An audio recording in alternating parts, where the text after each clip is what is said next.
A lot of this isn't going to make sense to you, and I'm sorry about that. I'm just going to start at the beginning, with the house.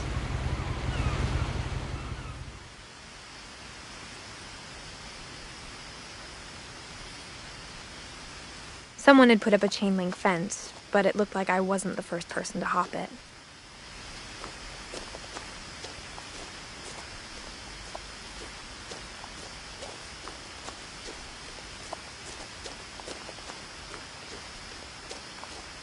I lived here until I was 11, but I wasn't allowed inside half the rooms.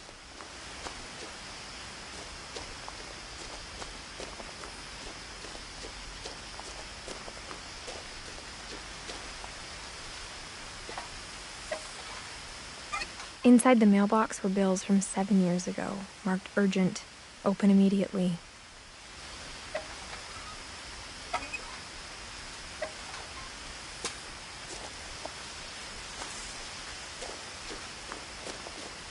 I hadn't been back since my brother Lewis's funeral.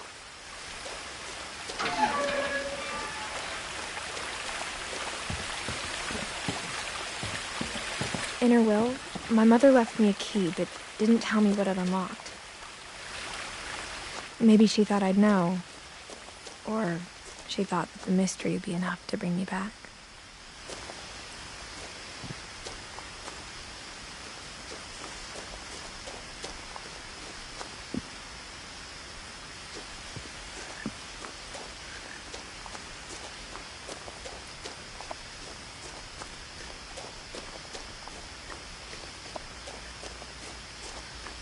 No one had driven this way in a long time, but I saw a few hoof prints.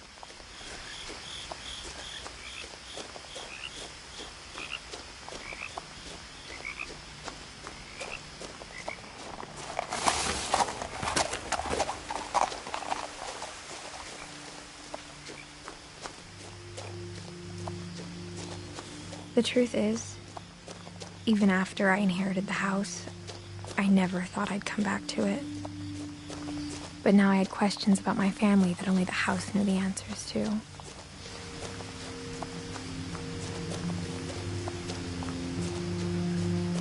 The house was exactly like I remembered it, the way I'd been dreaming about it.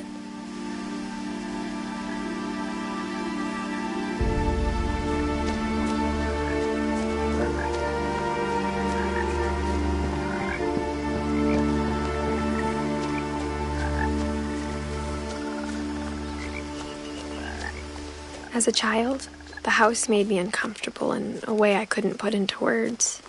Now, as a 17-year-old, I knew exactly what those words were. I was afraid of the house.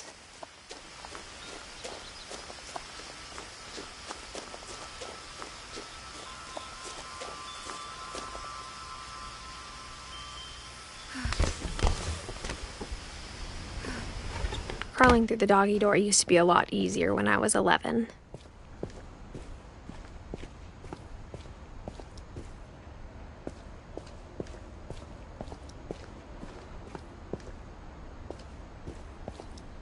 For the first time in years, I felt like I was home. But instead of a family, there were just memories of one.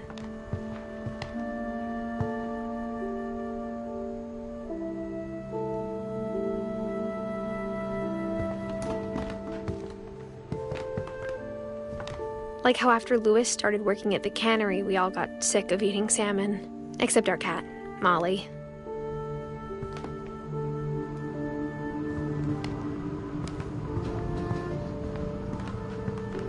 Nothing in the house looked abnormal. There was just too much of it, like a smile with too many teeth.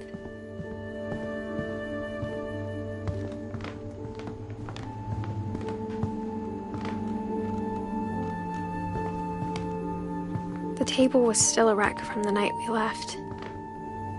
It was like a bomb had gone off, sparing the furniture.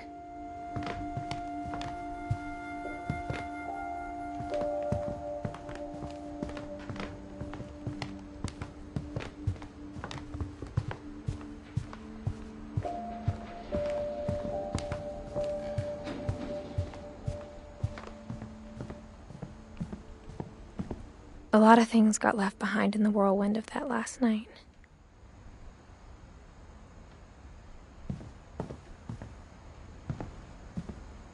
My mom wasn't much of an optimist, but she never stopped believing that my brother Milton was alive.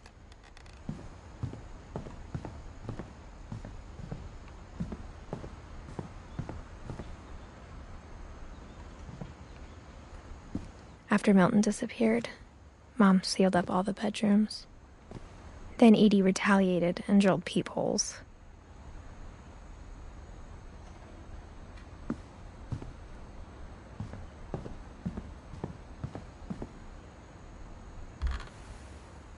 Molly always seemed like a girl I could imagine being friends with, if she hadn't died in 1947.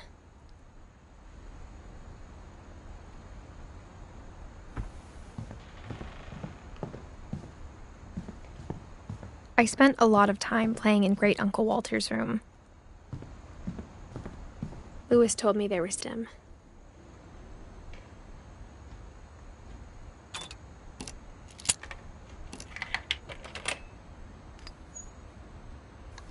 Turns out, my mom was really good at keeping secrets. Now it was time to find out what my mom had been afraid of.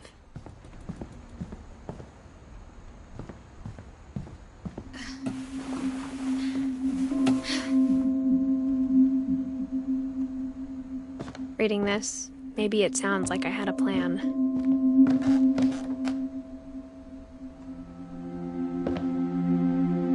From the paintings on the wall, it was clear my brother Milton had been here before me.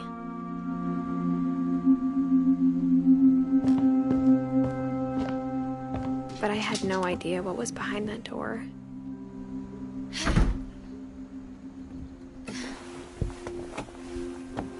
Just like I had no idea where all this was gonna lead. I grew up. Molly's gerbil had a tiny bedroom with its own even tinier gerbil cage.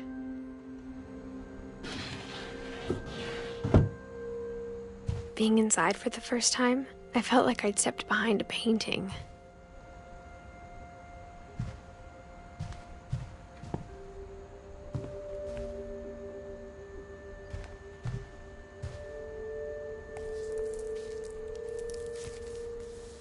December 13th, 1947. Dear Diary, I'll be gone soon, but I wanted to tell somebody about what's gonna happen. It started when Mom sent me to bed without dinner. I woke up and I was starving, so I looked around for something to eat. The gerbil food was dry, but I didn't mind it.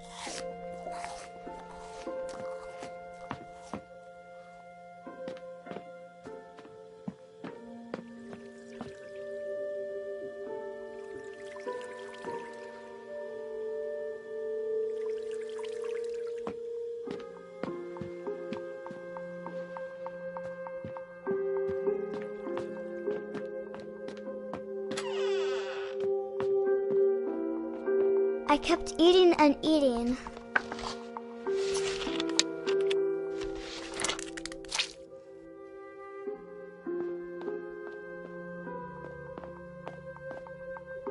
I ate a lot of things that night.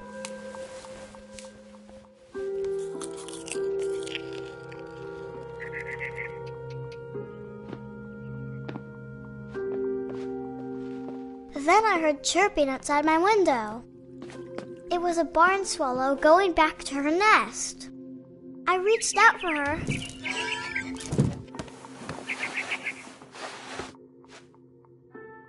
And suddenly, I was a cat.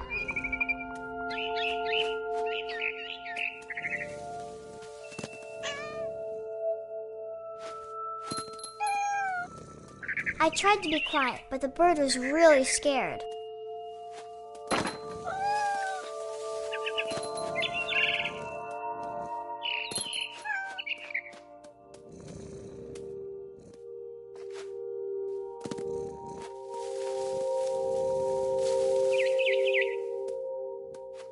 Mom and Dad didn't even look at me.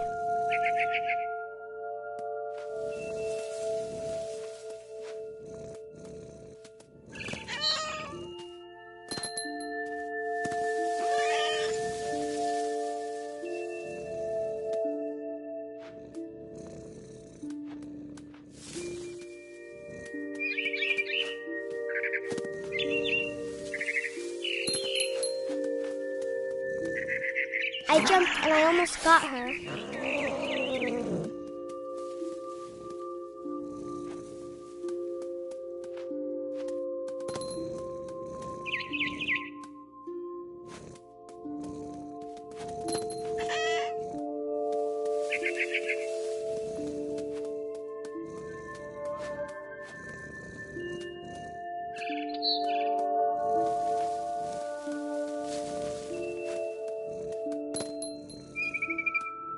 I could tell she was getting really tired.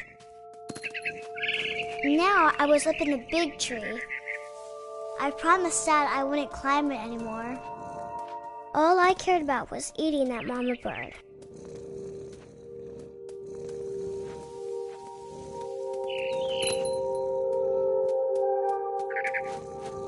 I gobbled her up. And suddenly, I was an owl. First, all I heard was the wind. Then I heard little teeth nibbling in the grass.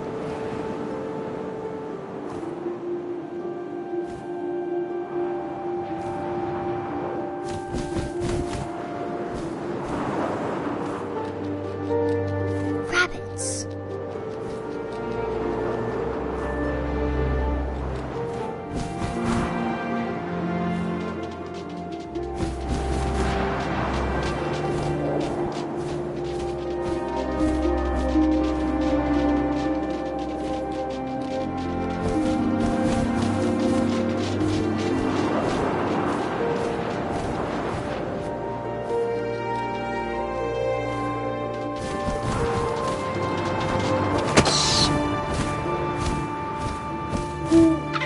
I imagined his face looking up and seeing mine through my talons. I swallowed him up, and I didn't chew one bit. Then I flew off to find something bigger.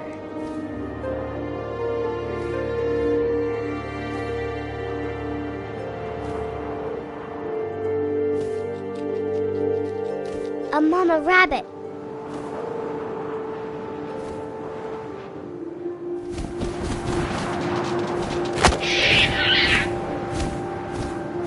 She was almost too big to carry.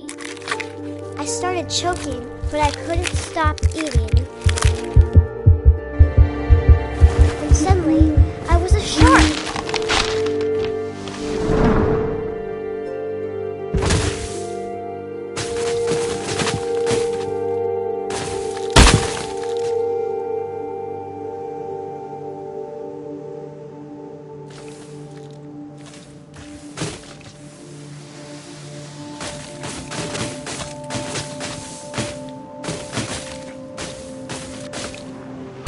I rolled off a cliff and into the ocean. Now, I was hungrier than ever.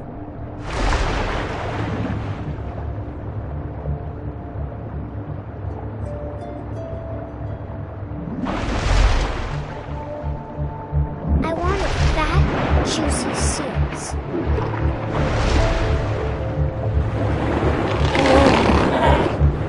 I tore off her flipper, and it tasted really good.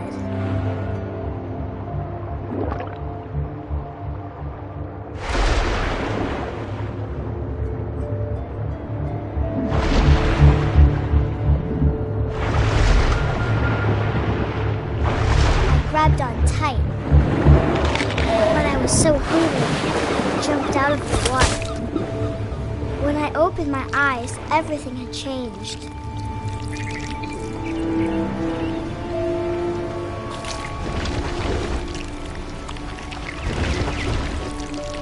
Now I was a monster, and I smelled people everywhere.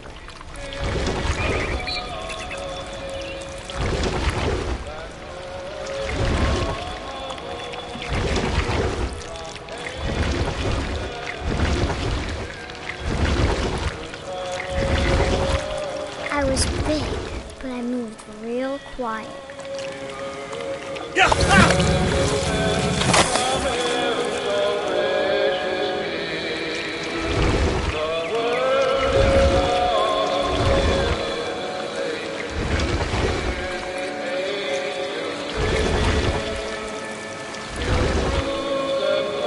I wanted to stop, but also, I didn't.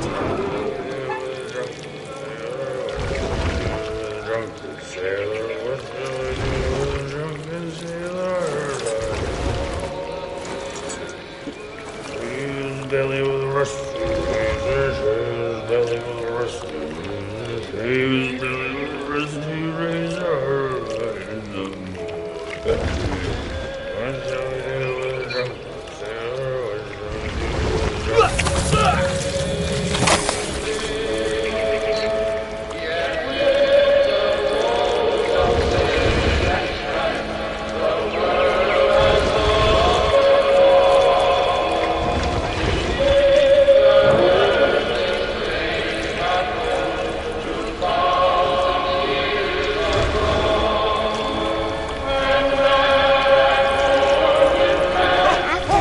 Passenger, I was still hungry, and to cross the water I smelled something new, something I had to have, so I swam towards it.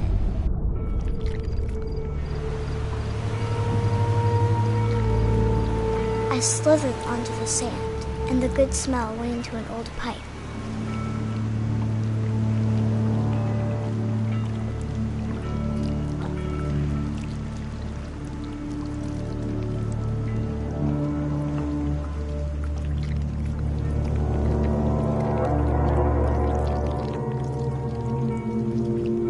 I got closer and closer.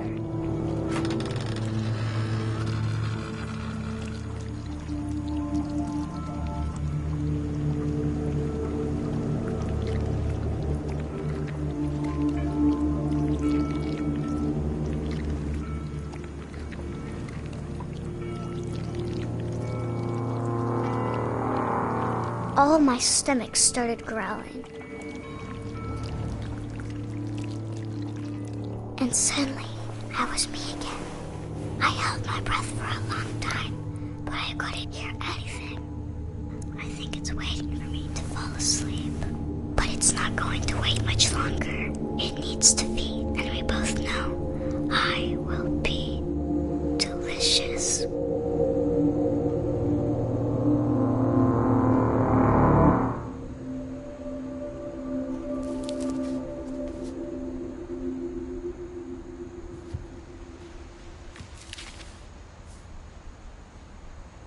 I'm not sure if I believed all of that, but I'm sure Edie would have.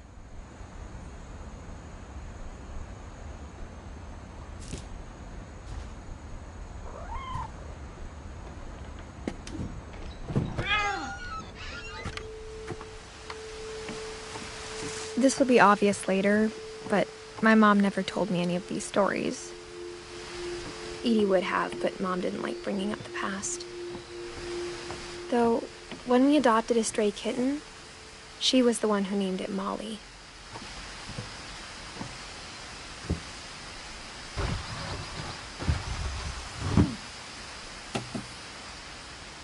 I spent a lot of time in Great-Grandma Edie's room.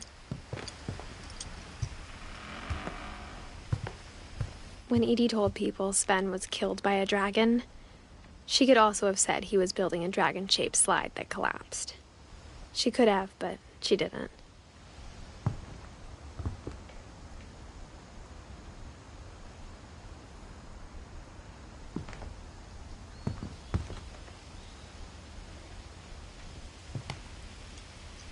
One summer, they evacuated the island, but Edie refused to go.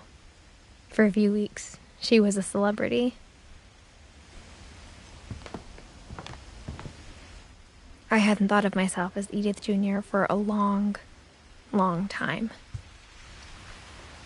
Edie gave a big interview about a mole man living under the Finch house. My mom was furious.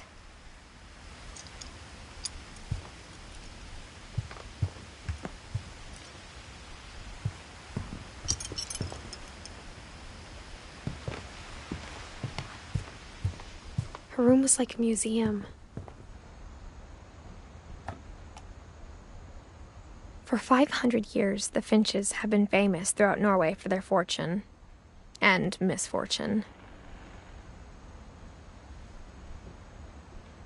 Odin Finch buries the latest victims of the family curse, his wife Ingeborg and their newborn son, Johann. On January 7th, 1937, he set sail with his family and his house, hoping to leave the curse behind. But 40-foot waves off the coast of Washington send the husband Sven and baby Molly step ashore on their new home, Orcas Island. Odin Finch is the first to be buried in the new family cemetery. His daughter Edith is already dreaming of a new Finch house.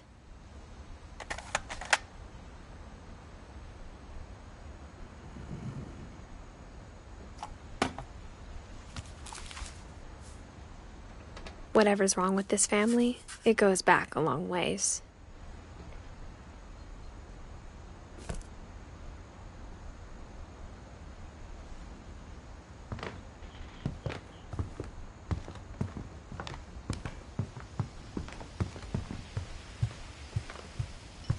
Even in her 90s, sometimes Edie seemed a lot younger than my mother.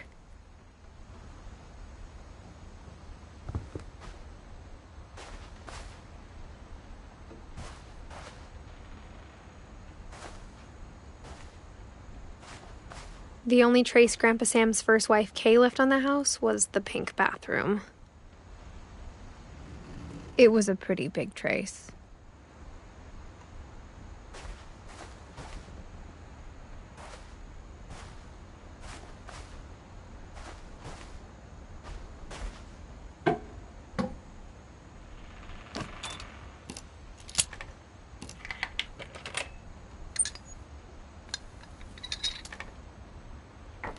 There's a secret in this bathroom. It's in the last place you would look. It isn't in the cupboard. It's hidden in this book.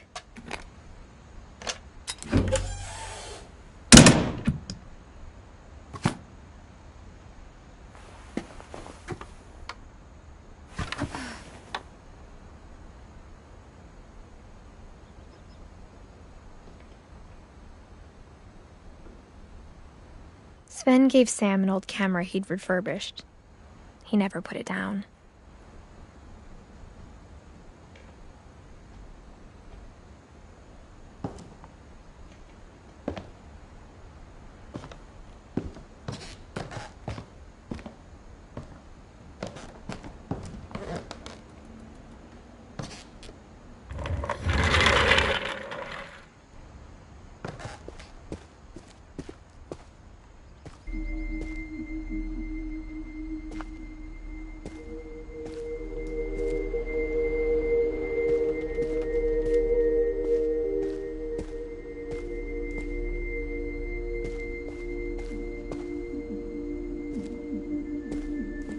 I knew Grandpa Sam had a twin, and that he never talked about him. I guess my grandpa didn't like history any more than my mom did.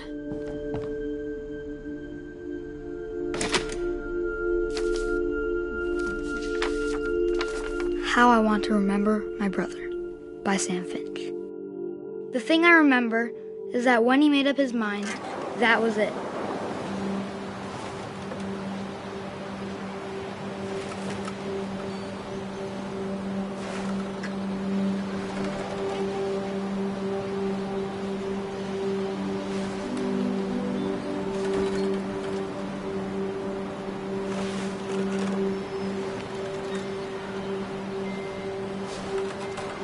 My brother said he'd die before he ate another mushroom, and he did.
At Barbara's funeral, we swore we'd never be afraid again. And he wasn't. I think Calvin always wanted to fly. Sam! Calvin! Dinner's ready! Coming! But that day, he finally made up his mind to do it. I told him going around was impossible. Maybe if I hadn't said that,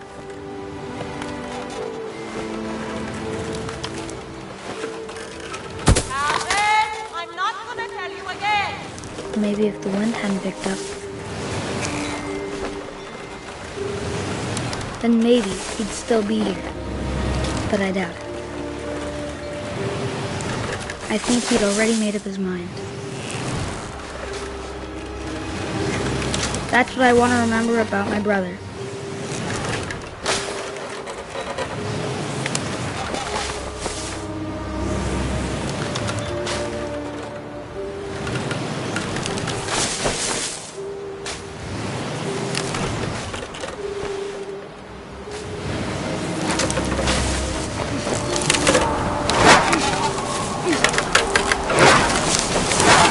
The day he made up his mind to fly.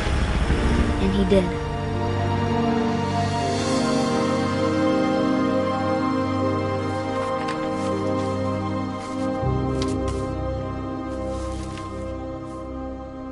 Calvin's story felt strangely familiar. When I was younger, I remember trying to do the exact same thing.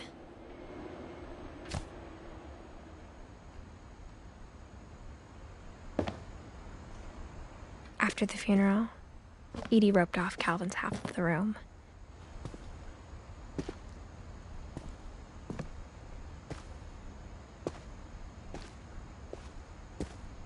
Mom said Grandpa Sam enlisted at 18 and never set foot in the room again.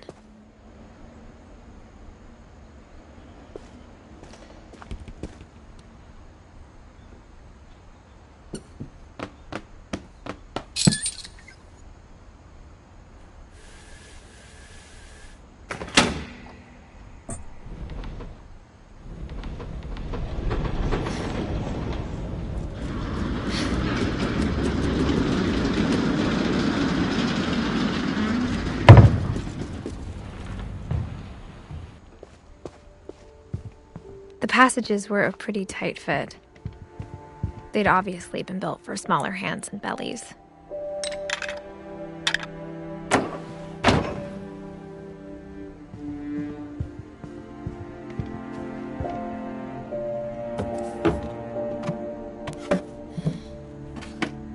Growing up, I always thought of Barbara as a child star.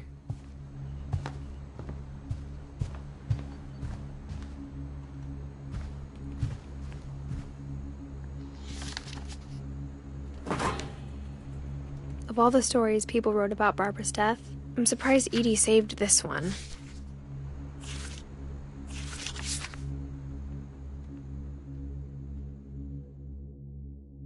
Old Jack here with another ghastly tale inspired by America's most unfortunate family. I'm calling it The Surprise Ending of Barbara Finch. As a child star, Barbara was famous for her scream. Now at 16, she was all washed up. A has-been. But in a lucky break, she'd been asked to perform her signature scream at a local convention for monster movie fans. It was just the boost her career needed. Unfortunately, her scream hadn't aged well. Getting better. I think you just need the right motivation. Her biggest fan and current boyfriend, Rick, was about to demonstrate when... Now that was a great scream. It was Barbara's father, Sven. He'd slipped into a table saw and had to be rushed to the emergency room. So Barbara got stuck babysitting her youngest brother, Walter. Her convention comeback was cancelled. Okay, I'm hearing frustration, but I'm not hearing terror. What if I tried... A gang of hoodlums in Halloween masks have been terrorizing Orcas Island tonight. Police are urging residents to... That came from the basement. You're right! Also, I loved your delivery on that. Why is your basement door locked? Because my dad likes making puzzles and secret passages. There's a key hidden in the music box. The secret is to keep winding and winding until finally the key pops out. Thanks, babe. I'll be back in a sec. 20 minutes later, Rick hadn't returned. So Barbara went to look for him, right on cue. She reached for the music box. And as she wound the key, she listened for Rick, but the house was silent.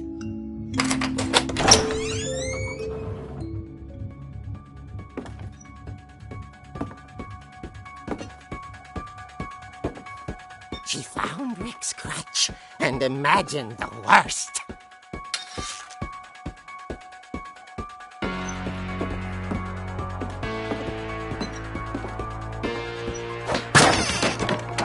The gang's leader is the infamous Hookman killer, Dr. Carl Hamill, who impaled and then ate his family 10 years ago tonight.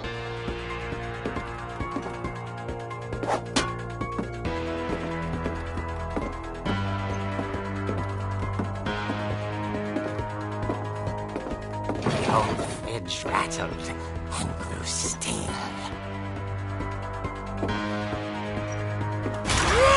Oh dear! Oh! Rick? Barb, relax. I was just trying to scare you to help you find your scream. Well, I'm not scared, Rick. I'm furious.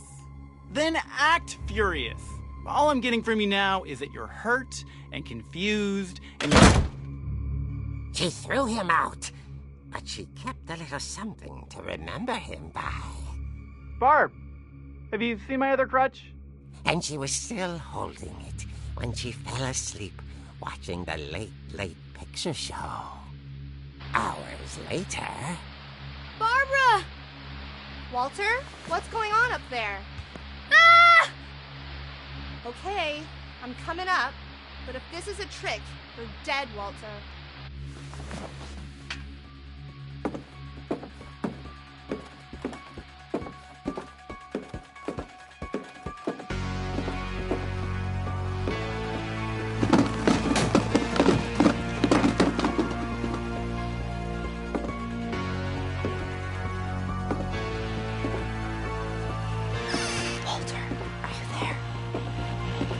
Walter vanished, but his bedside radio was still on. Orcas Island police describe the man as 6 feet tall, with a steel hook for a hand. Residents are urged to lock all doors and windows and notify the police of any suspicious activity. Barbara turned, saw the hook man, and was speechless. He was quite smashing.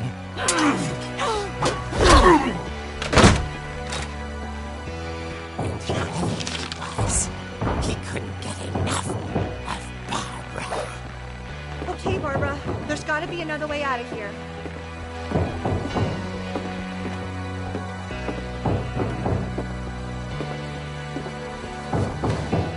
That night, she played her part beautifully.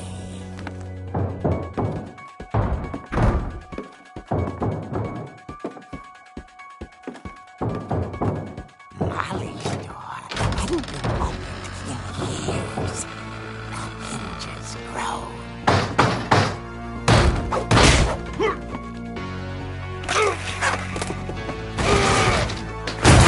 He wasn't moving, but she sensed the story might not be over yet.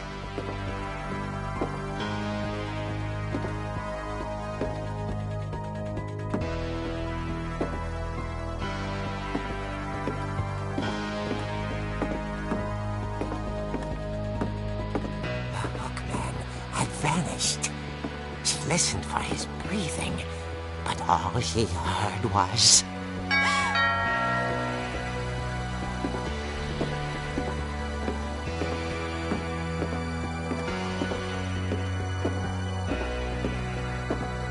At the door, she heard whispering. It was coming from inside the house.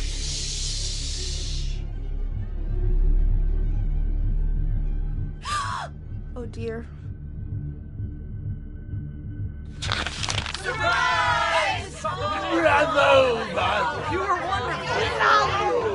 monsters had come to surprise her. For Barbara, it was a dream come true. Then she saw what kind of monsters they were, and she realized what was about to happen. She was going to be famous. And with her final breath, Barbara Finch gave the performance of her life.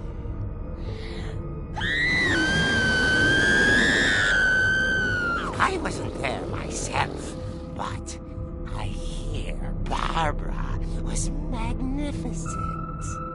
Poor girl. She had a taste for stardom. But unfortunately, so did her fans. Of course, the police blamed it all on poor Rick, who disappeared the same night. And little Walter? Hiding under his bed the whole time. He took it all pretty hard, but that's another story. As for Barbara, tucked inside the music box is all they ever found of her. Her ear. Now that's what I call a real eerie tale.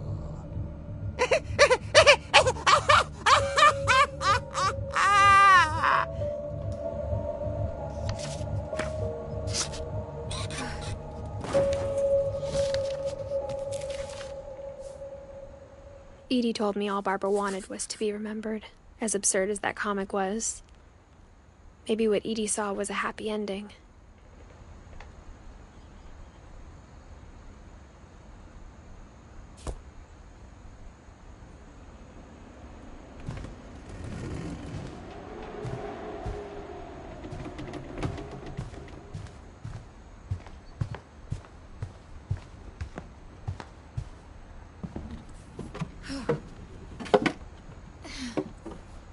I guess now I know why Mom didn't like me playing with the music box.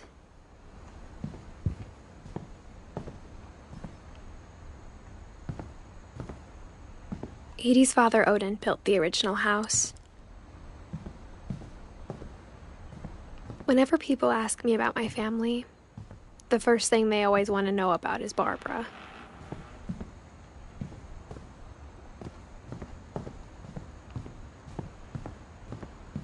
It's funny.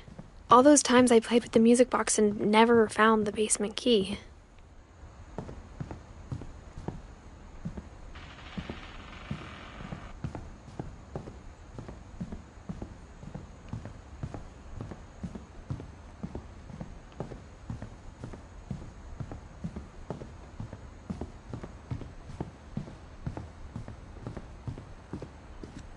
Mom must have locked the third floor stairs on the night we left.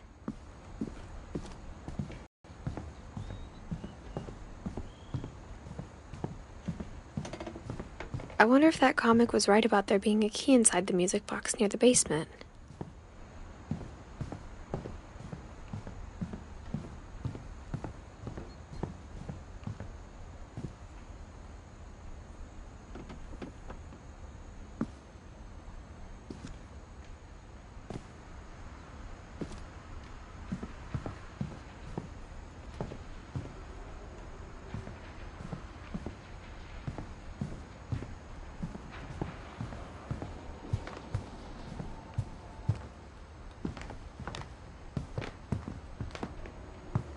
Only one restaurant would deliver to our house.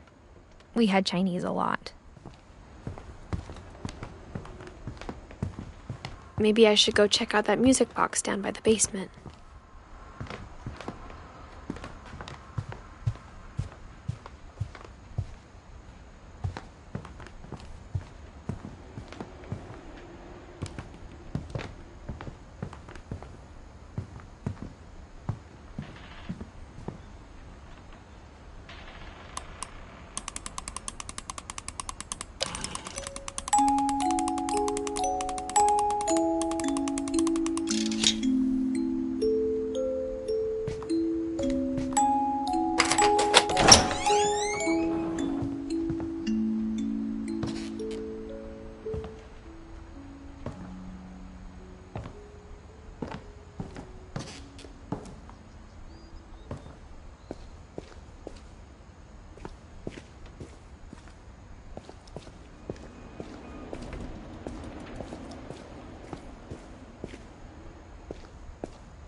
I saw Edie sneak down to the basement once, carrying packages. I thought maybe she was hiding presents. It turned out she was hiding a lot more than that.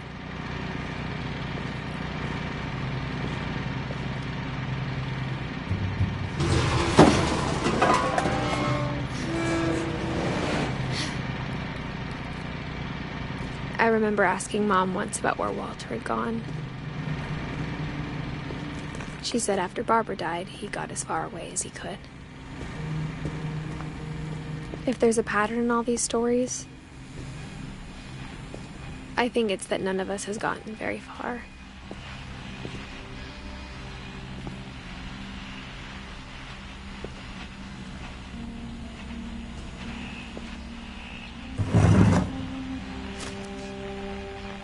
Goodbye, everyone. I can't believe I've been down here for 30 years. On that first day, after the shaking started, I didn't think I'd survive a week.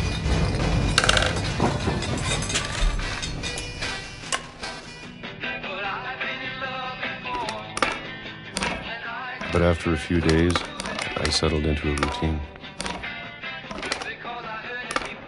That's what kept me sane. Having a schedule, living for today. I always expected to be dead tomorrow. But if you wait long enough, you get used to anything.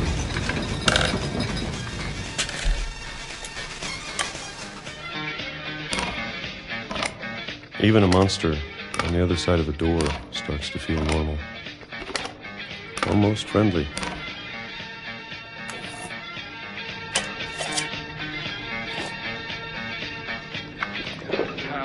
And then one day, everything just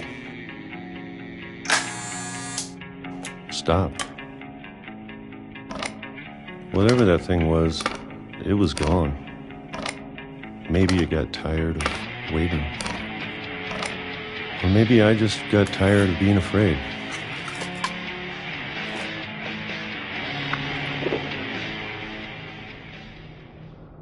It's been a week now, the longest in 30 years. I'm done waiting. I have to leave while I still can.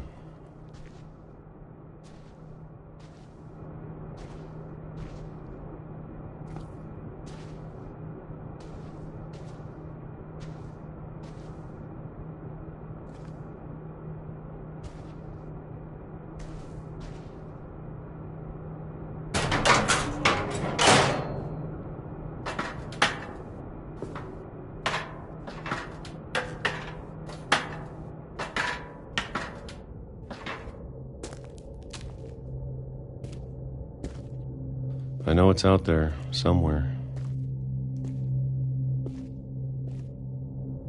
Whatever killed Barbara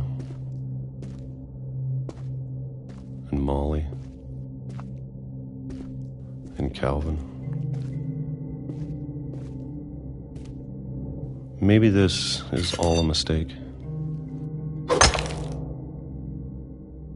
But I need to stop living the same day.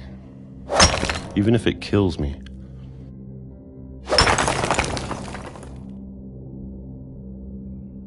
Whatever's out there, I want you to know I'm ready for it. I'm going to appreciate all of it, especially the food. I don't mind if I only have a year left. Or a month. Or a single week. I'd be happy with one more day. I can already imagine the sun on my face.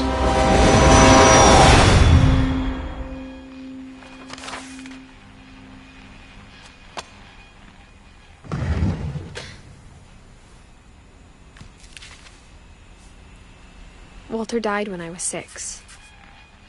I can't believe my mom never told me he was down here.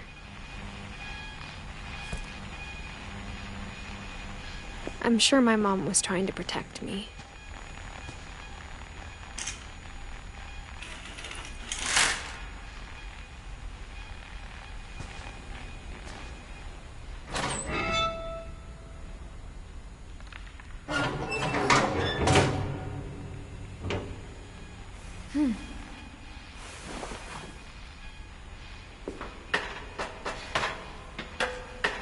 Maybe she was afraid I'd end up like Walter.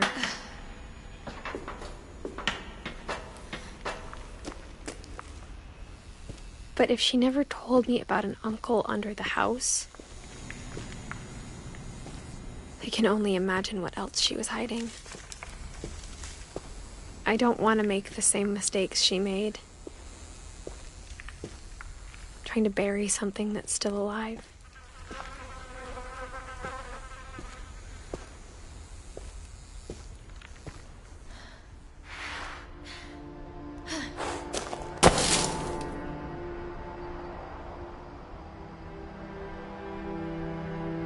Now that there's only one of us left, or maybe two, I thought it was time I heard the stories for myself and found out what happened to everyone else. But now I'm worried the stories themselves might be the problem. Maybe we believed so much in a family curse, we made it real.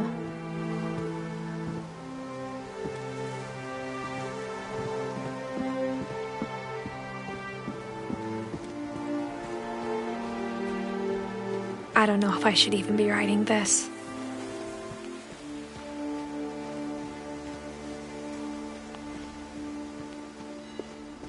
Maybe it'd be better if all this just died with me.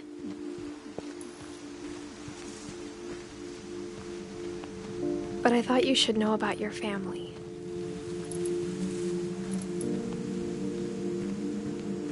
And the history you're a part of.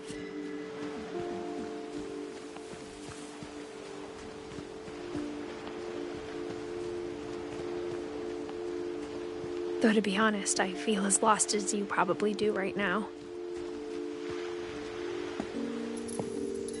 I think the people in these stories believed them, for what that's worth.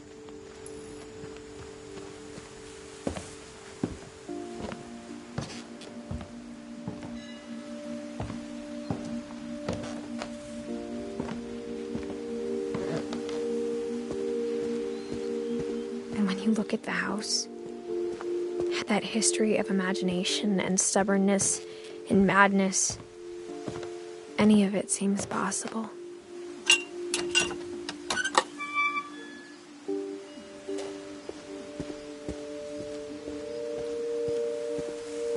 I think we've been surrounded by death for so long, we've just gotten used to it.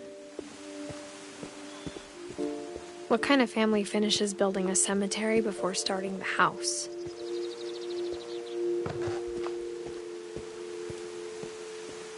It's embarrassing for me to admit this, but the pet cemetery made me more uncomfortable than the human one.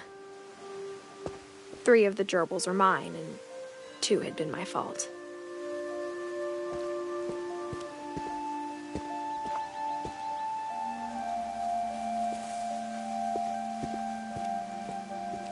Sven built the house, but it was Edith who designed the cemetery.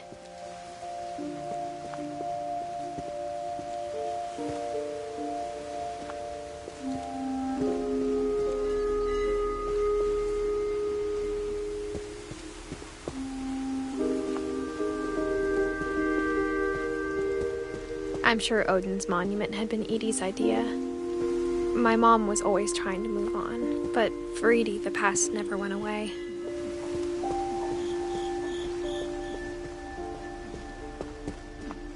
She could see it poking out of the water at low tide.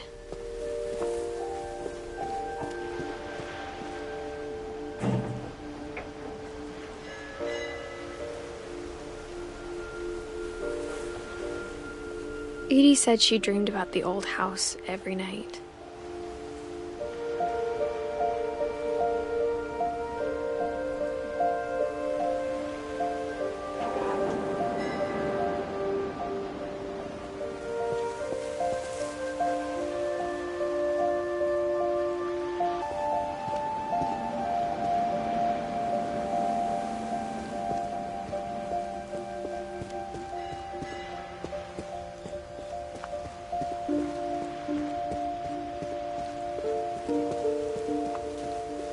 Edie's side was always easier for me to understand. But the older I get, the more I can see where my mom was coming from. Pretty strict, but it wasn't enough to save her brothers. She was just trying to do better.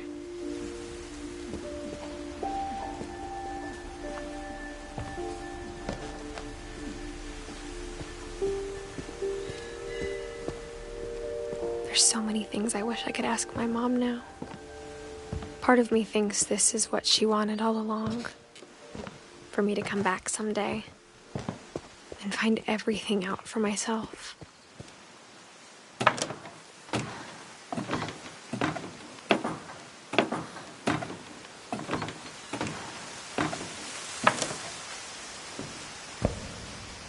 But looking back on it now, if she told me there was going to be so much climbing, I never would have come when I was 22 weeks pregnant.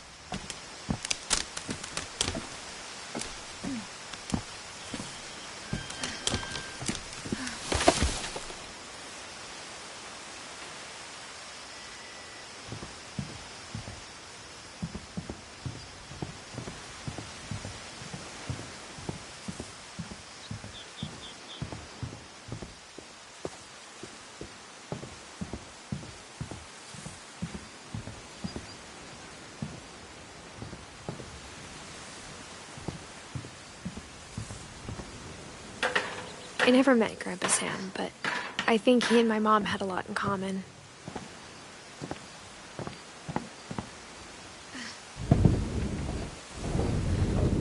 They were both pretty intense. Sam spent his life shooting photos, but Mom said he got nervous being in front of the camera. I guess we're all afraid of something.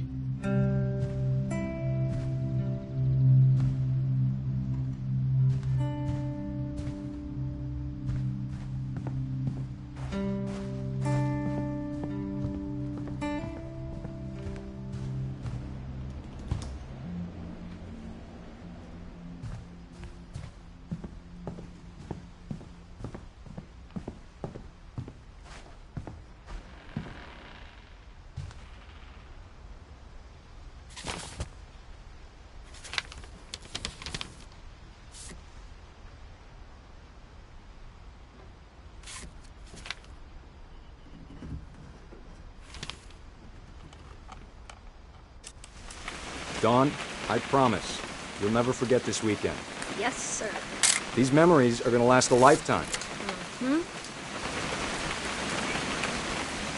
I gonna have to shoot anything? It's a hunting trip, Dawn. Shooting is strongly encouraged. Perfect. It's gonna rain the whole weekend, isn't it? I will never forget this weekend, Dad. That's the spirit. Smile, Dawn. Okay, got it. I'm gonna take some pictures, okay? Just be careful. That camera's older than you are.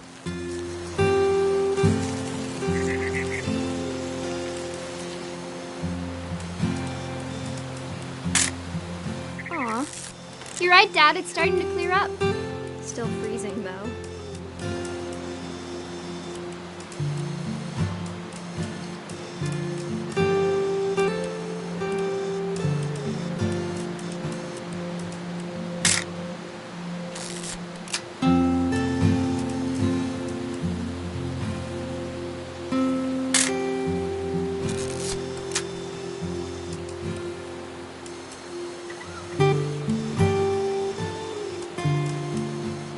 Definitely should not have drunk all that coffee.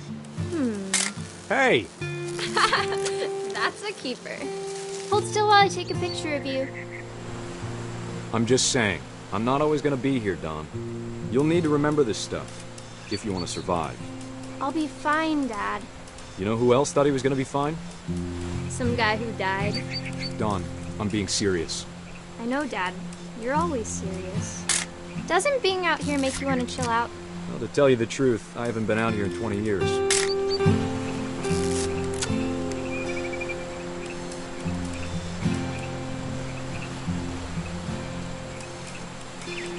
Last time I was with my brother Calvin. was a great trip. Your grandpa Sven taught us how to fish, how to build a fire. Don, don't you think you could find something more interesting to photograph? I bet if I could remember where that trail was, we'd spot a buck for you in no time. Give me a minute to check the map.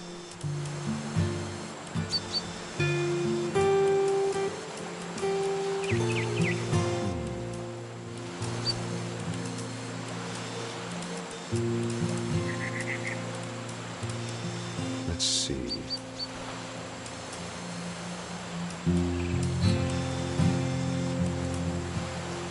Maybe.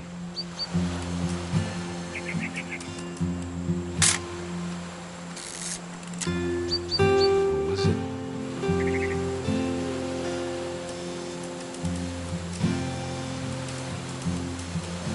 Could have been.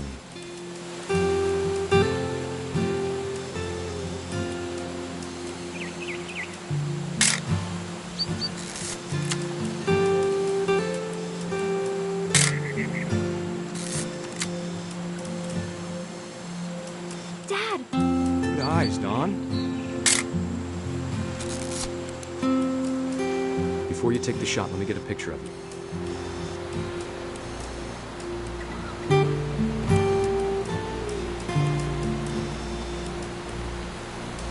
Dad, I... Just breathe. Turn off your imagination.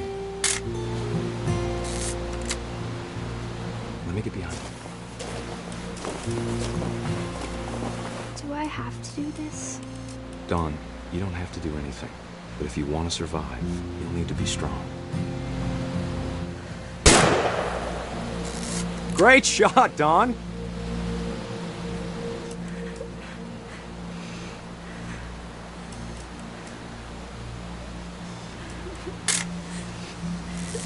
I'm proud of you, Don.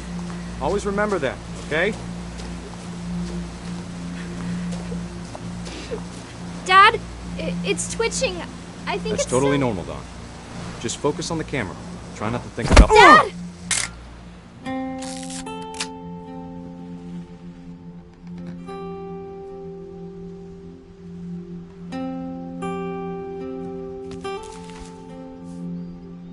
Of all these stories, that's the one I wish most that my mom had told me.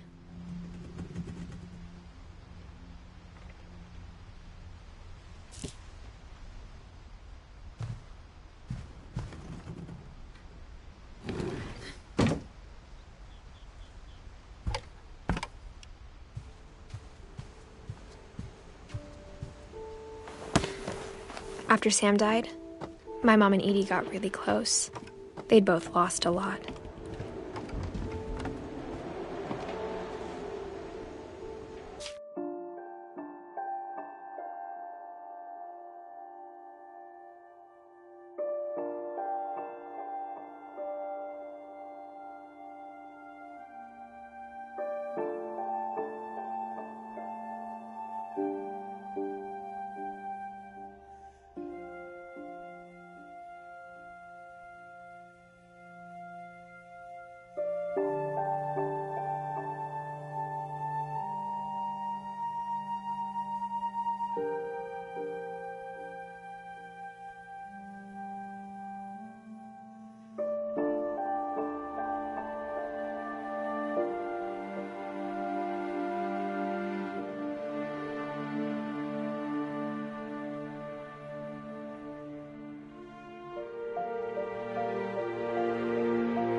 Dear Kay, do you remember the way Gregory used to laugh when he thought he was alone?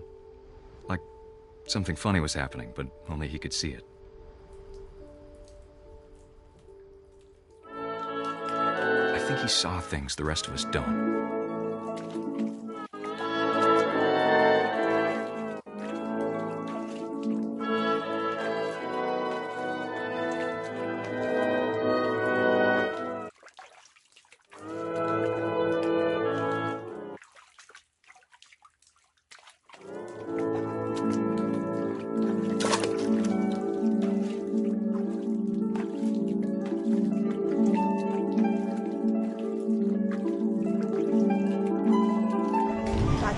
Gregory, it's time to... Hold on, sweetie. Hello? Sam, I told you I don't want to talk right now. I wonder what he saw.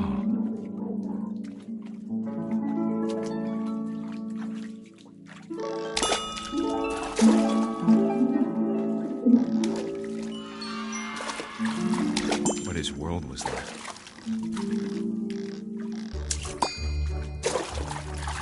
He reminded me so much of Calvin. Lost in his imagination.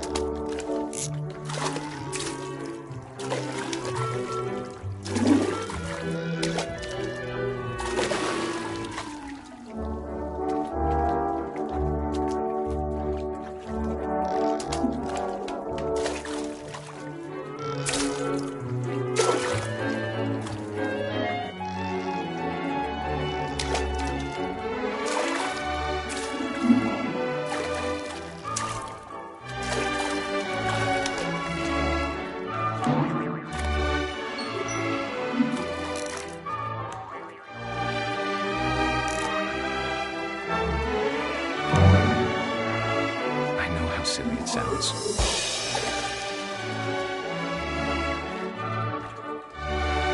But I worried about a baby being too happy.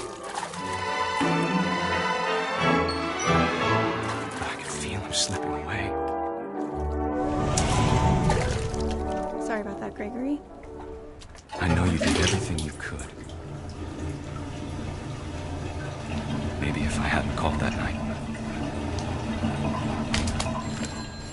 Damn it. Hold on, I don't want Gregory to hear this.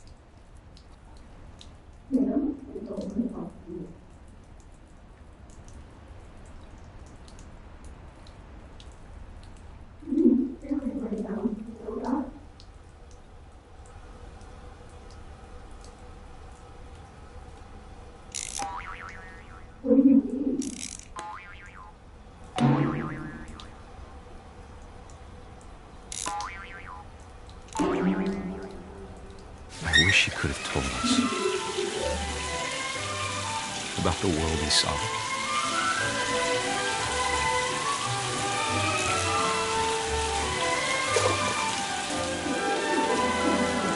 There's so much I don't understand about Gregory, about everything.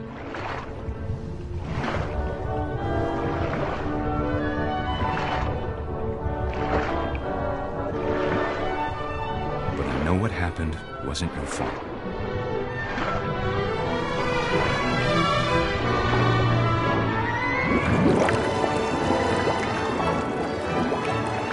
I'm sure he's happy. And he'd want you to be happy too. Good luck, Kay. Love, Sam.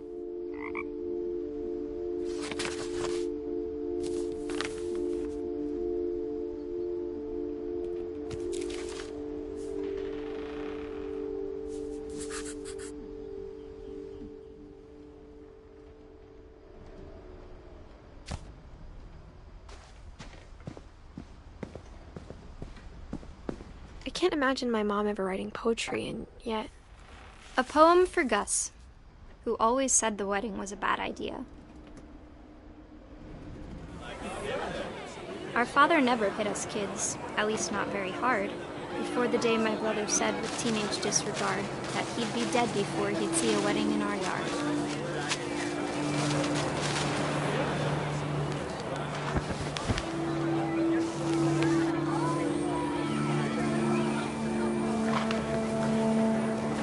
My father made him come, of course, but Gus stood far apart, just flew his kite and bottled up the storm inside his heart.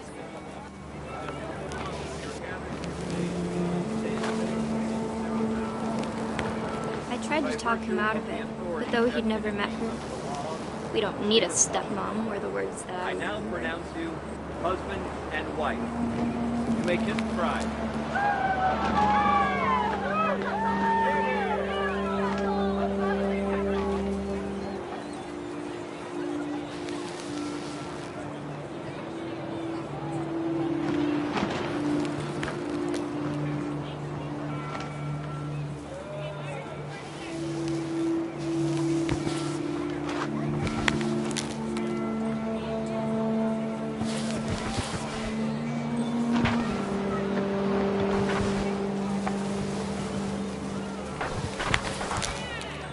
When the time for photos came, Dad ordered him to come here.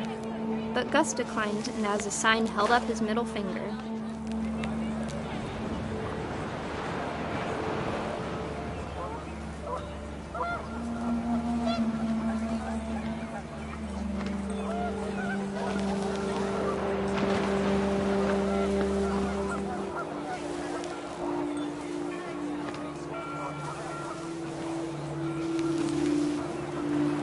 The wind picked up, and panicked geese appeared and quickly went.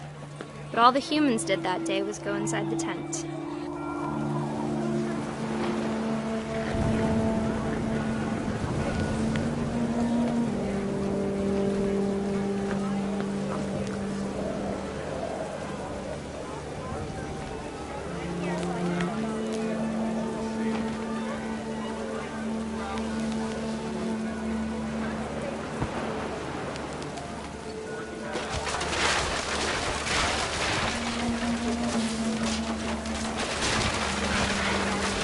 Rain came down in buckets then, but no one seemed afraid that nature might destroy the tent our dad had crudely made.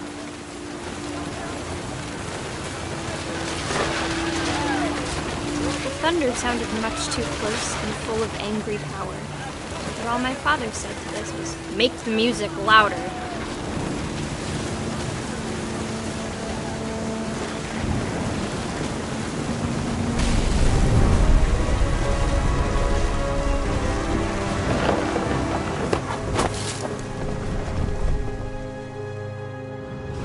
I wish that I could truly say I thought about you on that day. Out there on the beach alone, just you, the wind, the sea, and foam. But I didn't, until we found you.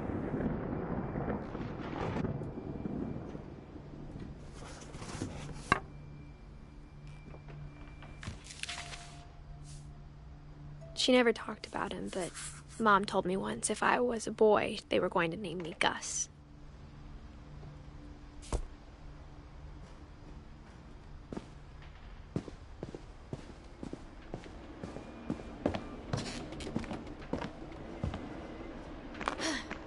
My mom moved up to the loft after her brothers died. At the time, it was as far away as she could get.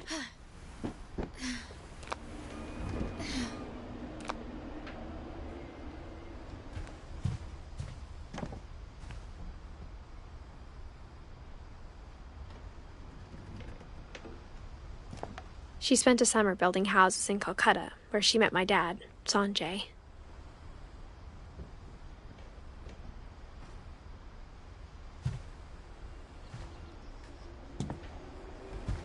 Religion was another thing my mom never talked about. I think it helped her a lot after her dad died.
Instead of hiding from death, Sam seemed to go out of his way to meet it.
My mom moved to India a week after graduation and got a job teaching English. Louis was born a year later.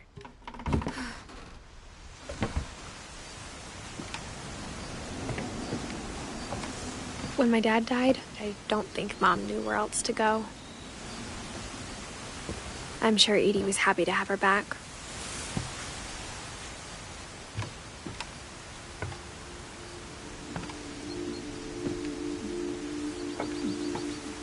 The house had to get a little bigger, but Edie was used to that.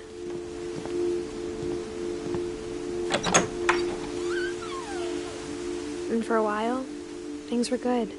Almost normal. But it didn't last. The beginning of the end was Milton's 10th birthday, when Edie gave him a castle.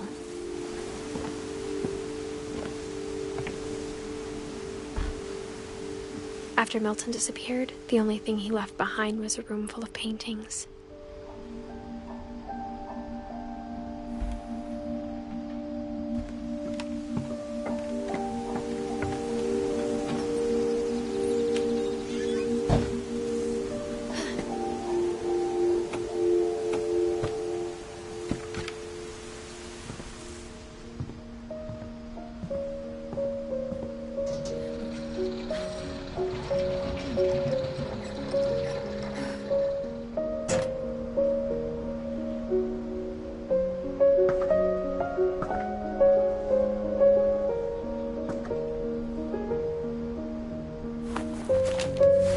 Milton Finch in The Magic Paintbrush.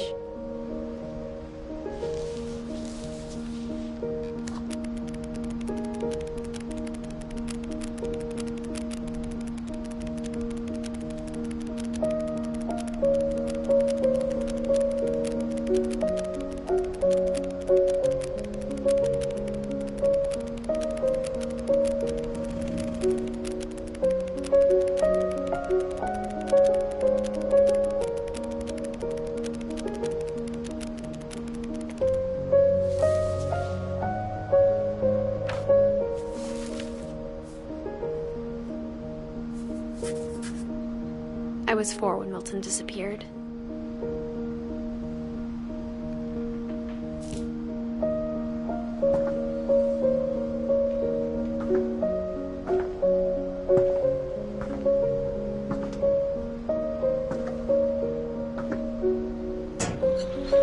Mom spent months searching for my brother.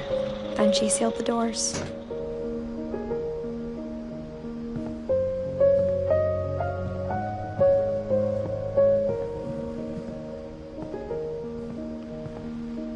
Whatever Milton had found in the house, Mom didn't want it getting out.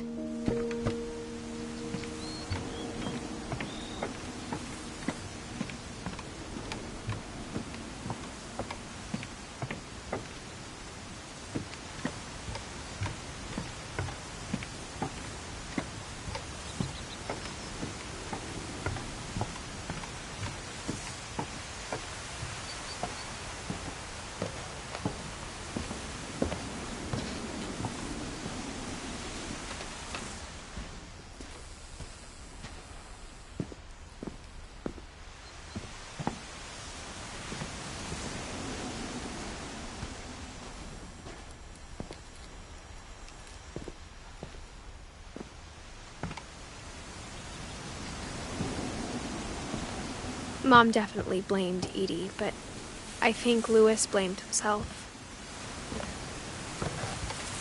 After he graduated, he just spent more and more time in his room, until Mom got him a job at the cannery.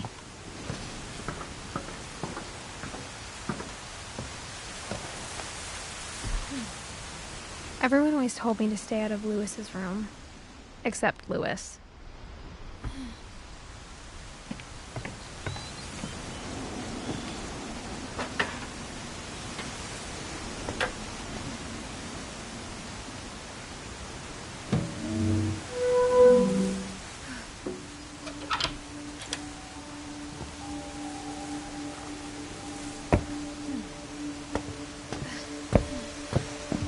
Louis's room smelled very, very familiar. That part of him lived on.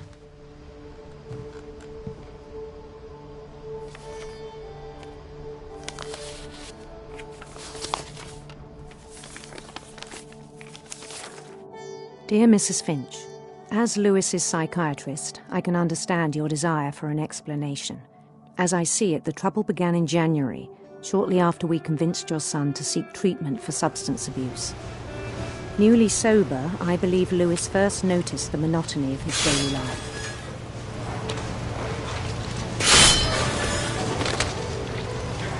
He kept working at the cannery, but he withdrew part of himself. In our sessions, I saw the same behavior. His mind began to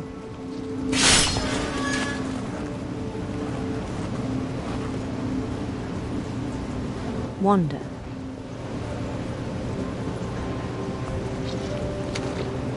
I asked him to describe it. He said he started small,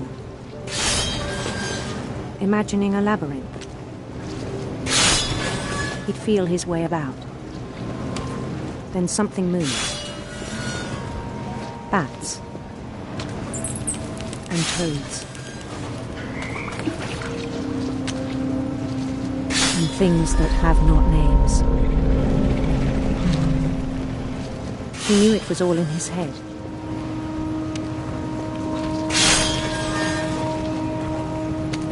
But he took it very seriously. I had hoped he'd find himself.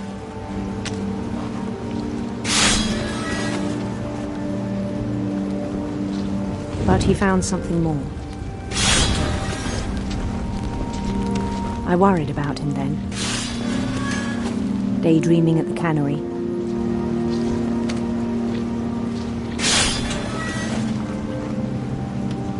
I spoke with his boss, but he said Louis had become a model employee, methodical, tireless, focused,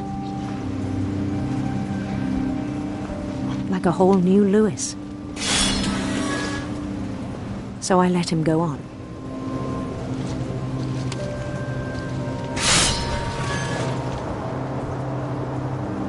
I even encouraged him. It seemed very promising at first. He told me he'd made a new friend.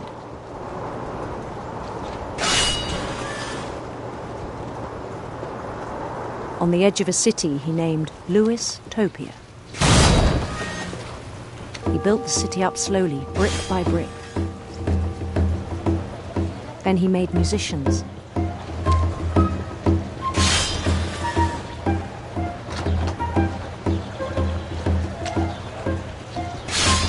And songs for them to play. He talked about starting a band. And he was always humming something. Every day his imagination grew stronger.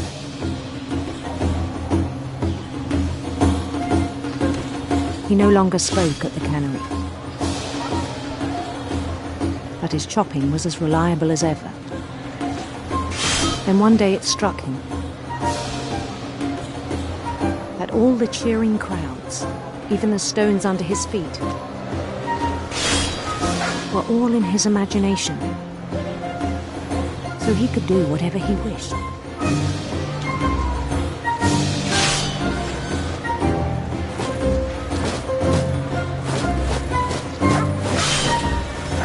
held an election for mayor. And he won.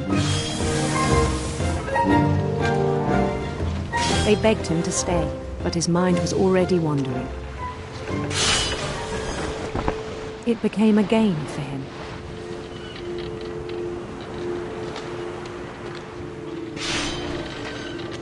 He'd conquer a city, then immediately push on.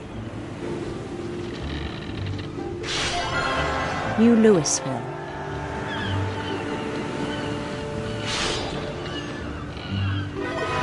St. Louis. He started drifting away from our reality.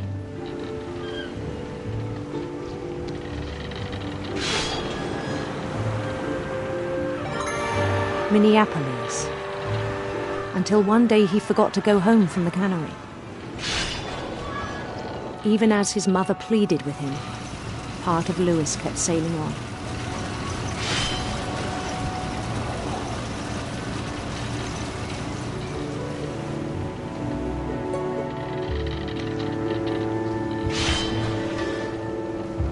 In Louisburg, he heard rumors of a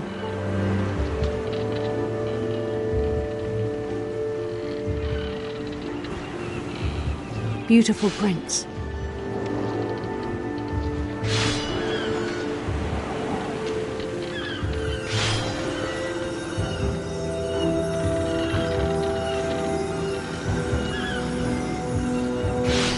The prince was on his own quest for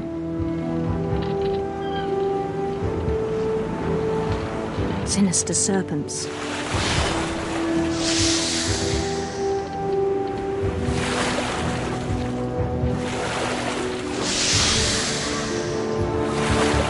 followed the sound of his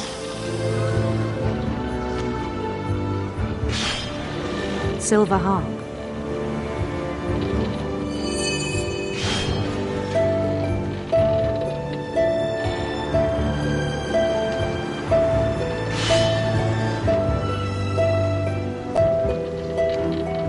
His chase led him to a golden palace east of the sun and west of the moon. Even then, his logic remained sound. He knew the world was all in his imagination.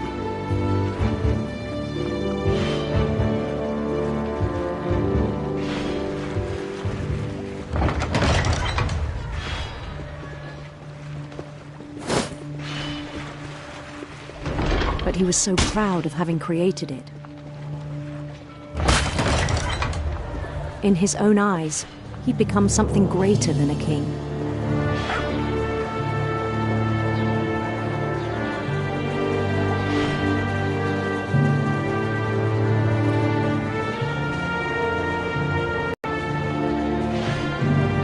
For someone who'd never known success in the real world, I think it was overwhelming.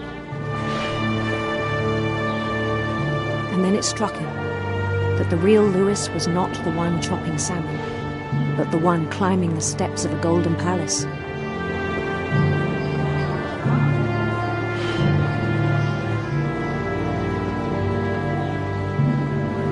My imagination is as real as my body, he told me. It was hard to argue with him.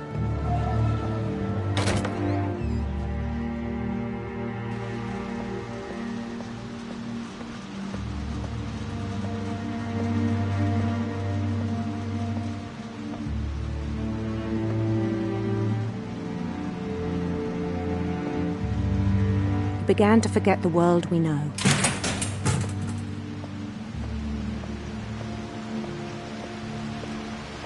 I think it pained him to remember Louis, the cannery worker.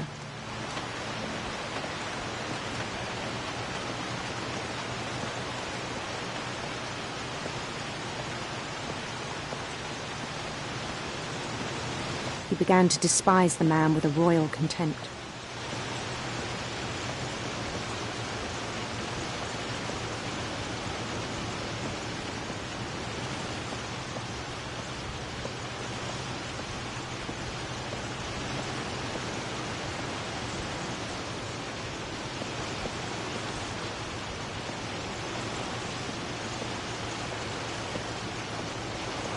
I still thought I could save him.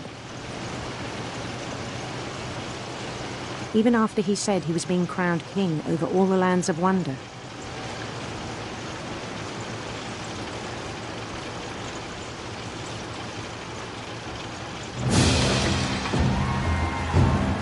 The palace would be packed with his companions.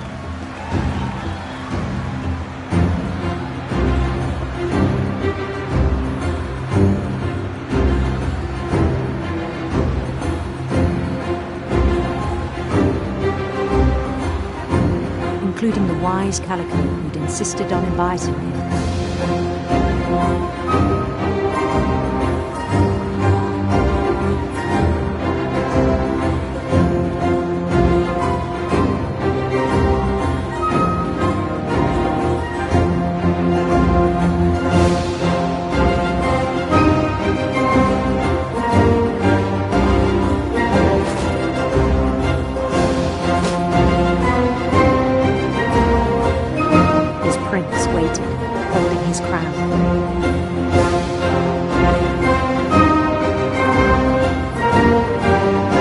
There was only one thing left to do.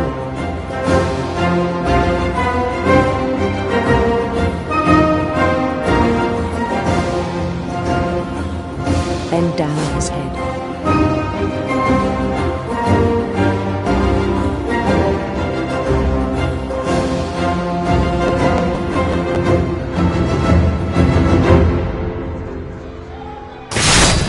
And the rest I think you know. Mrs. Finch, your son was a kind man who will be missed by all of us who knew him.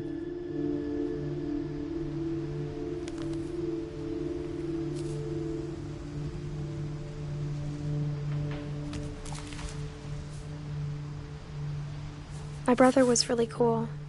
I wish you could have met him.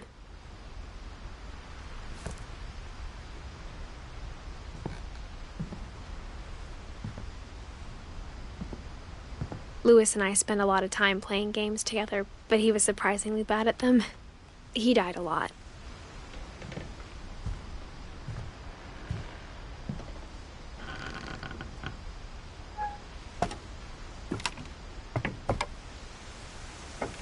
On the way back from Louis's funeral, my mom told me to start packing.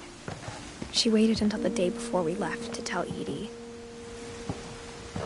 I'm not sure if she wanted to make it easier or harder.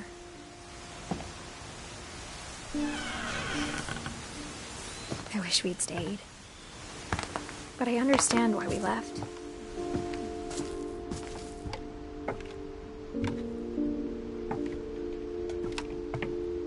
What happened that night had been coming for a long time. Maybe it should have come sooner.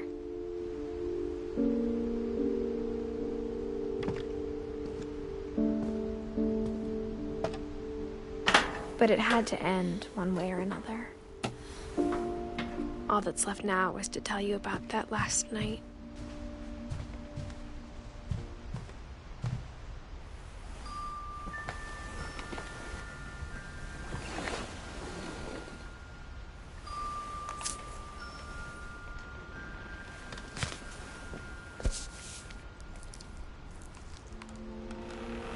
That whole last day, Edie just watched us pack and didn't say a word.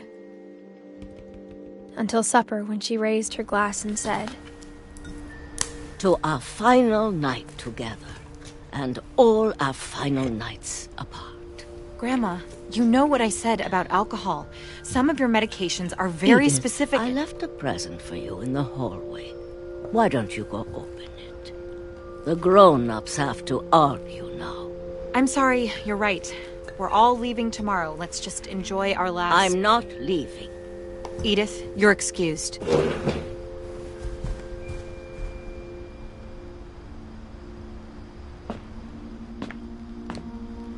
The power had been shut off that morning, but Edie always had plenty of candles.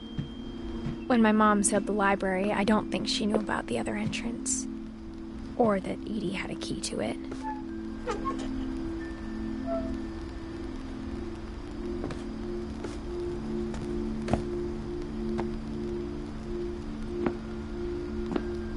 That thing you're afraid of isn't going to end when you leave the house.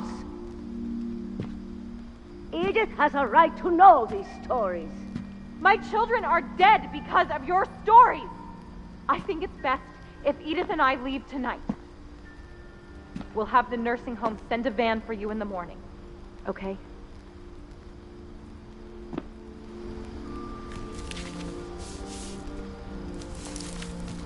Dear Edith, there's so many stories I wish I could tell you, but there's only time for one. This is about what happened on the night you were born. That night, the tide went way, way out. It was the first and last time I ever saw the old house aground.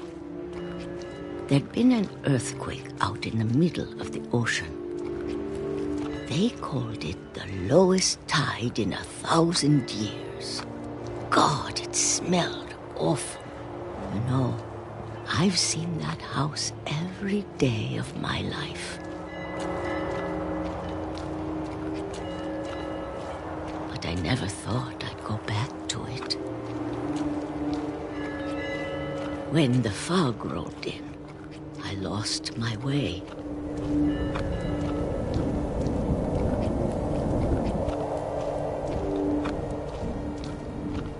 I got turned around.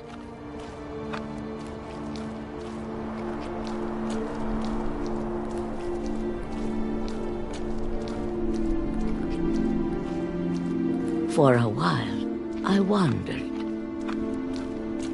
I started seeing things.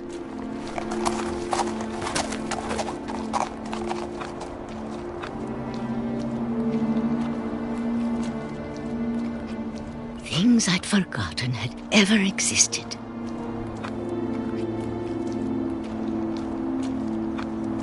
But when I saw them, they felt like old friends. That night, a lot of things came back to me. Or maybe I came back to them.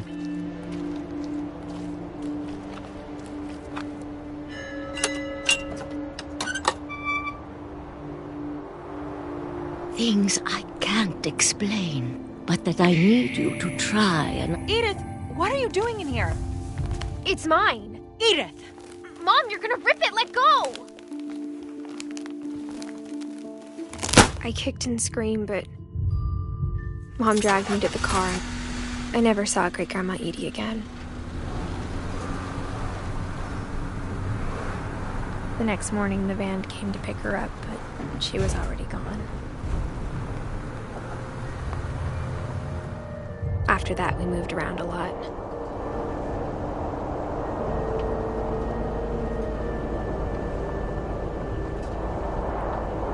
We both tried to make the best of it.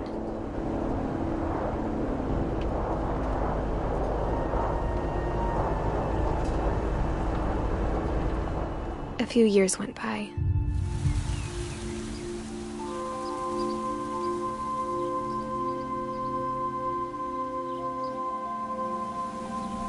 My mom didn't like to talk about it. But she started getting sick a lot. The rest happened pretty quickly.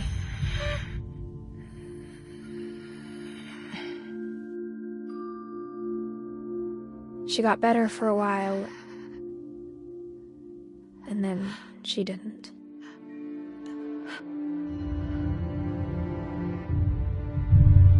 And then I was alone.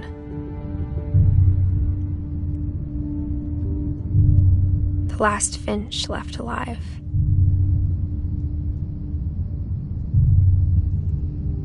Until I found out about you. I'm still not sure what to tell you about all this. If we lived forever, maybe we'd have time to understand things. But as it is, I think the best we can do is try to open our eyes. And appreciate how strange and brief all of this is. This journal was supposed to be for you. But now I hope you'll never see it. I just want to meet you and tell you all these stories myself. But I guess if you're reading this now, things didn't work out that way.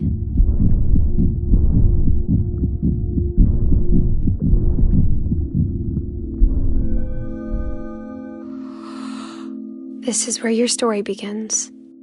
I'm sorry I won't be there to see it.